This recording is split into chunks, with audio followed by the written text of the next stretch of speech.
సురేంద్ర గారు, మరి మీరు కూడా 3 సంవత్సరాలు జమ్మూ అండ్ కాశ్మీర్లో సైనికుడిగా వర్క్ చేశారు. అసలు ఆ పహల్గామ్ ప్రాంతంలో కానీ, ఎల్ఓసి ఏరియాల్లో కానీ అసలు జనాభా ఏ విధంగా సంచరిస్తూ ఉంటారు? భారతీయులు ఎంతమంది ఉండే అవకాశం ఉంది? పాకిస్తానీలు కూడా అక్కడికి వచ్చే ఛాన్స్ ఉందా? అసలు వాస్తవ పరిస్థితి ఏంటండి మీకు తెలిసినంత వరకు? అంటే జమ్మూ అండ్ కాశ్మీర్ని 2 రకాలుగా చూడాలండి. ఒకటి ఇప్పుడు జమ్మూ రీజన్ ఏదైతే ఉందో, పూంచి, రజౌరి, తానామండి, ఇటు జమ్మూ ఏరియా ఏదైతే ఉందో అది దట్టమైన అడవులు, పర్వతాలతో కూడిన ప్రాంతం. అక్కడ చలికాలంలో మంచు పడుతుంది, వర్షాకాలంలో వర్షం పడుతుంది, అలా విపరీతంగా ఉంటుంది. ఆ బార్డర్ ఏరియా ఎల్ఓసి ఏరియా ఏదైతే ఉందో చాలా పెద్ద పెద్ద బండరాళ్లతో కూడిన, పర్వతాలతో కూడిన ఒక క్లిష్టమైన పరిస్థితుల్లో కూడుకున్న ప్రదేశం అది. అలాగే శ్రీనగర్ ఆ పైన లడాక్ ఏరియా ఏదైతే ఉందో, కార్గిల్ కానివ్వండి, ద్రాస్ కానివ్వండి, నేను అక్కడ కూడా ఉండటం జరిగింది. అక్కడ వచ్చేసి సంవత్సరం పొడుగుతున్న కూడా ఎప్పుడు మంచుతో కప్పబడి ఉంటుంది అక్కడ. అలాంటి ప్లేస్ ఉంటుందన్నమాట అక్కడ. అంటే 2 రకాలుగా 2 విభిన్నమైన కోణాల్లో జమ్మూ అండ్ కాశ్మీర్ చూడాల్సి వస్తుంది. తర్వాత అక్కడ వచ్చేసి లోకల్గా ఎవరైతే ఎక్కువ ముస్లింలు ఉన్నారో, మనం ఏదైతే అనుకుంటున్నాం ఇప్పుడు చాలామంది అనుకున్నట్టు లోకల్ పీపుల్ ఎవరైతే ఉన్నారో పాకిస్తాన్ నుంచి వస్తున్న మిలిటెంట్లకి మద్దతుగా నిలుస్తున్న వాళ్ళు కొంతమంది ఉన్నారు.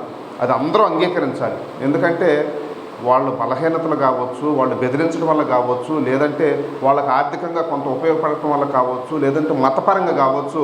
కానీ కొంతమంది, అది 1%, 0.5%, కానీ భారత్లో ఉన్న అక్కడ ముస్లిం సమాజంలో ఎవరైతే ఉన్నారో వాళ్ళు మద్దతుగా నిలుస్తున్న మాట వాస్తవం. అలాగే ప్రతి ఒక్కళ్ళు పాకిస్తాన్ నుండి ట్రైన్డ్ అయి వస్తున్న వాళ్ళే, భారతదేశంలో ఎవరిలో కూడా ట్రైన్ అవ్వట్లేదు. ఎందుకంటే ఇక్కడ అనేక పరిస్థితులు ఉన్నాయండి. అంటే వాళ్ళ జీవన విధానం చాలా దారుణంగా ఉంటుంది. అంటే ఒక ఇల్లు ఉందనుకోండి, ఆ ఇంట్లో ఒక ఫ్యామిలీ ఉంటే ఒక 50 మంది 60 మంది పిల్లలు వాళ్ళందరూ ఉంటారు, ఒక ఉమ్మడి ఫ్యామిలీ లాగా. వాళ్ళకు ఒక 2 గేదెలు, 4 మేకలు, ఒక 20 కోళ్ళు, చిన్న స్థలం ఉంటుంది ఏమైనా వేసుకొని పెంచుకోవటానికి. ఇంకా వాళ్ళకి వేరే మార్గాలు లేవు.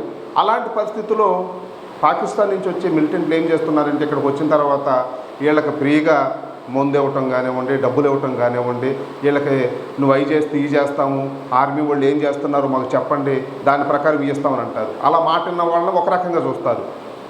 అలా కాదని ఆర్మీ వాళ్ళకి గనక పాకిస్తాన్లో ఎవరైతే అక్కడ ఉన్నారో వాళ్ళు ఆర్మీ వాళ్ళకి కనుక వచ్చి పలానోళ్ళు వచ్చారండి మమ్మల్ని ఇలా బెదిరేస్తున్నారని చెప్పడం జరిగిందనుకోండి, వాళ్ళని హింసించి దారుణంగా చంపేయటం కూడా జరిగినాయి.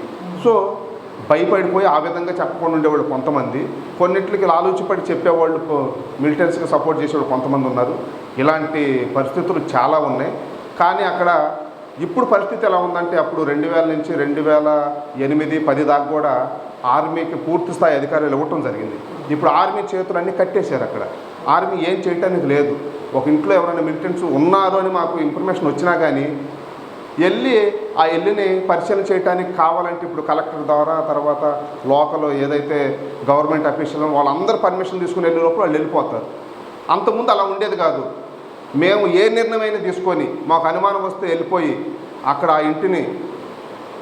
ఆ ఇంటికి వెళ్ళిపోయి అందరిని పిలిచి ఏం జరిగిందని తెలుసుకోవటం, లేదంటే మిలిటెంట్లు ఉన్నారన్న అనుమానం వచ్చిన ప్రతి ఒక్క ఊరిని కూడా మేము వెళ్ళిపోయి ఆ చర్చ చేసి అందరినీ కూడా ఇచ్చేయటం జరుగుతుంది. కానీ ఇప్పుడు అవన్నీ కట్టేయటం వల్ల ఆర్మీ అధికారులు పూర్తిగా తగ్గించడం వల్ల ఇప్పుడు ఆర్మీ కూడా ఏం చేయలేని పరిస్థితి వస్తుంది. కేవలం బోర్డర్కే పరిమితం అవడం జరుగుతుంది.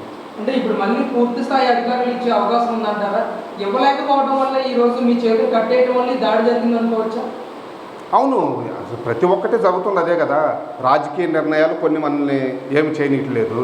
మా కళ్ళ ముందే డ్యూటీలో ఉండి డ్యూటీ చేస్తున్న వాళ్ళ తలకాలు కట్ చేసుకొని వెళ్ళిపోయినా కానీ ఆర్మీ జవాన్లు ఎవరైతే ఉన్నారో మనం ఏదో ఒకటి చేయాలని ఉక్రేషన్తో ఉన్నా కానీ, అంతా రెడీ అయి ఉన్నా కానీ రాజకీయ నిర్ణయాలు ఎలా ఉంటాయని చెప్పేసి, ప్రభుత్వ నిర్ణయాలు ఎలా ఉంటాయని చెప్పేసి వెనకడిగేయాల్సి వస్తుంది.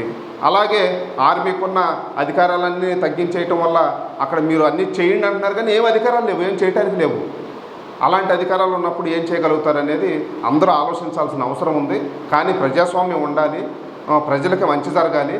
అదేవిధంగా ఉగ్రవాదాన్ని అంతం చేయటం కోసం ఏదైతే డిఫెన్స్ ఉందో దానికి పూర్తి బాధ్యత అప్పచెప్పాల్సిన అవసరం ఉంది. వాళ్ళు నిర్ణయం తీసుకునే అవకాశం కూడా కల్పిస్తే బాగుంటుంది అనుకుంటున్నాం.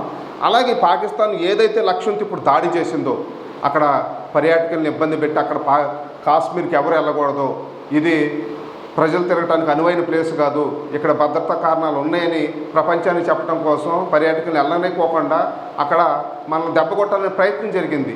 దీన్ని ఛాలెంజ్గా తీసుకొని భారత ప్రభుత్వం అక్కడ వెళ్ళే పర్యాటకులకి ఎలాంటి ఇబ్బంది లేదు, మా ప్రభుత్వము మా డిఫెన్సు మీకు మద్దతుగా ఉంది, మీకు ఎప్పుడు సపోర్ట్గా ఉంటాము అనే ఒక భరోసాని కల్పిస్తూ ఇంకా ఇప్పుడు వరకు జరిగిన ఏదైతే అభివృద్ధి కార్యక్రమాలు దాన్ని మించి అలాగే పర్యాటకులకి ఇతర దేశాల నుంచి వచ్చే వాళ్ళకి వ్యాపారం చేసుకునే వాళ్ళు అందరికీ కూడా భద్రత కల్పించి ఒక నమ్మకాన్ని కల్పించి అక్కడ ఇంకా ఎక్కువ దృష్టి పెడితే ఇప్పుడు ఆ పాకిస్తాన్కి ఏమీ చేయలేని పరిస్థితి కొట్టుతుంది. అంటే పాకిస్తాన్ని దెబ్బతీయడంతో పాటు కాశ్మీర్లో అభివృద్ధి కార్యక్రమాలు కంపెనీలు కానివ్వండి, పర్యాటక కేంద్రాలు కానివ్వండి ఎక్కువగా ప్రోత్సహించి వాళ్ళకి భద్రత కల్పించి కట్టుదిట్టమైన చర్యలు తీసుకోవాల్సిన అవసరం ఉంది. ఈ రెండూ చేసినప్పుడు ఆటోమేటిక్గా పాకిస్తాను తన ఉనికిని కోల్పోతుంది, ఆర్థికంగా దెబ్బతినే పరిస్థితులు ఉంటాయి.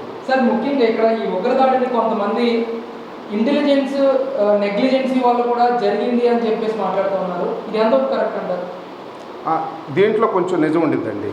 ఎందుకంటే మన దేశం ఒకటే కాదు, అమెరికా మీద దాడి జరిగితేనే వాళ్ళ ఇంటెలిజెన్స్ ఫెయిల్ అయిపోయింది. ఇజ్రాయెల్లో అలాగే జరిగింది, ఫ్రాన్స్లో అలాగే జరిగింది, రష్యాలో అలాగే జరిగింది. అనేక దేశాల్లో అక్కడక్కడ సమస్యలు ఉంటాయి, కొన్ని గ్యాప్స్ అయితే ఉంటాయి. ఏది భద్రతా బలగాలకి కానివ్వండి, ఇంటెలిజెన్సీ టీమ్స్ ఏవైతే ఉన్నాయో వాళ్ళందరికీ మధ్య కొంచెం గ్యాప్ ఉండిద్ది. అలాగని చెప్పేసి పూర్తిగా భారత్లో ఉన్న ఏదైతే ఇంటెలిజెన్స్ వస్తుందో అది కరెక్ట్ కాదంటాం కూడా తప్పండి. ఎందుకంటే చిన్న చిన్న ఉండే అది దాన్ని అందరూ ఒప్పుకోవాల్సిన అవసరం ఉంది. దాన్ని మెరుగైన రీతికి ముందు తీసుకెళ్ళి, ఎందుకంటే జమ్మూ అండ్ కాశ్మీర్లో కానివ్వండి, బంగ్లాదేశ్ బార్డర్స్లో కానివ్వండి, చైనా బార్డర్స్లో కానివ్వండి, అన్నింటిలో కూడా సాంకేతిక పరంగా చాలా జాగ్రత్తలు తీసుకోవాల్సిన అవసరం ఉంది. అంటే ఎప్పుడు ఏం జరుగుతుందో కనిపెట్టే విధంగా మనం ఎంత అభివృద్ధి చెంది ముందుకెళ్తున్నాం, కానీ మన దేశానికి మన రక్షణ రంగానికి ప్రత్యేకమైన ఒక సిస్టాన్ని తీసుకొచ్చి శాటిలైట్ సిస్టాన్ని ఏది జరిగినా కానీ మనకు తెలిసేలాగా అది చేయాల్సిన బాధ్యత అయితే ఉంది. అంటే ఇది ఇతర దేశాల మీద ఆధారపడుతున్న ప్రతి ఒక్కటి కూడా, అంటే ఇతర దేశాలు ఏం కదలికలు ఉన్నాయి మన బోర్డర్లో కనుక్కోవటానికి అమెరికా మీదో, రష్యా మీదో, ఇజ్రాయెల్ మీద ఆధారపడాల్సి వస్తుంది. అలా కాకోకుండా మనమే కనుక శాటిలైట్ సిస్టాన్ని తయారు చేసుకొని మన బోర్డర్లో ఏదైతే ఉందో దేశ సరిహద్దుల్లో ప్రతి ఒక్క కదలికను కూడా స్పష్టంగా కనిపెట్టేలాగా మనం చర్యలు తీసుకోవాలి. డ్రోన్స్ కానివ్వండి, టెక్నాలజీ కానివ్వండి, కెమెరాస్ కానీ ఏ రకంగా ఉపయోగించో ప్రతి దాన్ని కూడా దాని మీద దృష్టి పెట్టాల్సిన అవసరం అయితే ఉంది. దాంట్లో అయితే మనం కొంత వెనకబడిపోయి ఉన్న వాటి మాత్రం వాస్తవండి.